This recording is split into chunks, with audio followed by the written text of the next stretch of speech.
კიტოვანმა კონში გაიყვანა თავისი ჯარი და ითხოვს გამსახურდიას გადადგომა. როცა ყველაფერი უკვე კარგად იყო, ესე იგი, ჯერ მანამდე ხო ყველაფერი კარგად იყო. არაბელი და პლუს ამას პუჩის დამარცხებად დაემატა და მეტი რაღა გინდა. აირია მონასტერი იქეთ. გამოიარეს რუსთაველი და აიღეს ტელევიზია და აიღეს ცირკი. ცირკზე დადეს ზარბაზანი. ზემოდან.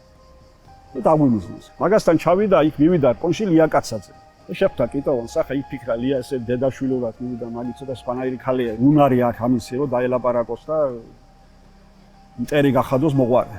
ელაპარაკა კიტოვანს და მე როგორც ლია მიყვება, მე ესე იგი ასე მითხრაო მის ღერი რო ჩამოვარდესო, გამსახურდიასო, გადავბუგავ ყველაფერს. მაგრამ ამ ეტაპზე უნდა გადადგეს. აი ესეთი შემოუწყალა იქება.